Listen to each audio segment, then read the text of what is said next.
The Bank of Canada just held interest rates after 10 consecutive months of rate cuts. And if you're wondering what this means for the GTA real estate market, I've got you covered. Hey everyone, this is Jay, your GTA Realtor, and in this video, I'm breaking down the announcement, the economic uncertainty behind it, and what it all means whether you're thinking of buying or selling.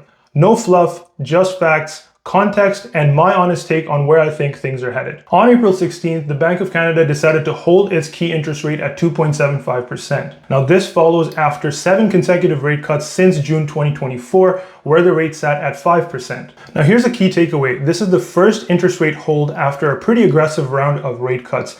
And the reason that the bank gave for this hold is the economic uncertainty both at home and abroad. And they laid out 2 separate scenarios on how things could play out, which I'll break down in a second. Now, since June of last year, the bank had gradually been cutting rates, but why? This was because inflation was finally cooling off and the economy was slowing down hard. Now, the decision to cut rates finally brought some life back into the economy and into the real estate market, especially here in the GTA. Buyers who had been sidelined for most of 2023 started to creep back in, and we saw some more activity, especially in the fall 2024 market. Now, although affordability was still a challenge, the sentiment had shifted, especially because of the extremely high inventory levels that we saw. Now, fast forward to today in April 2025, inflation in March came in at 2.3%, which was down from February, employment was down, and consumer spending, business investment, as well as residential investment were all down.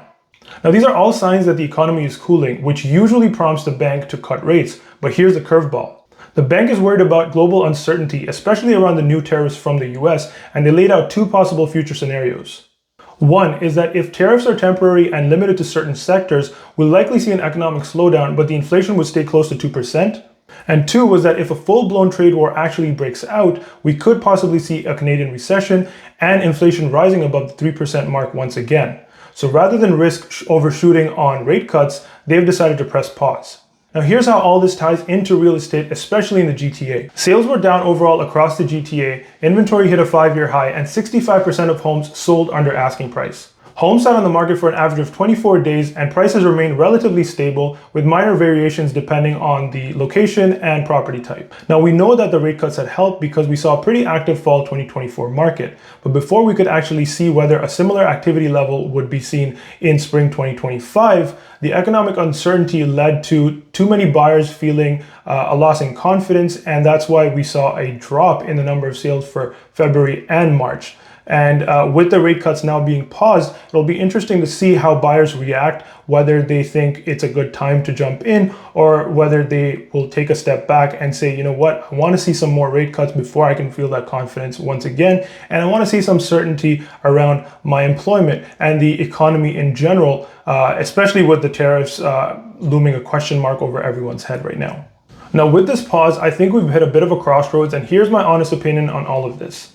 With the amount of economic uncertainty around tariffs, unemployment, and the federal election that we have coming up, it might not be a bad idea for the Bank of Canada to currently have held their rate cuts. Because it doesn't hurt for us to take a conservative approach and cut rates later on when we find that the economy is a little bit more stable and predictable. And I think this translates to the real estate market as well, because I don't think it's time to be overly aggressive, whether you're buying or selling. Yes, rates have come down. Yes, inflation is cooling, but the uncertainty is very much real. And we've seen what happens when we move too fast. Remember 2021?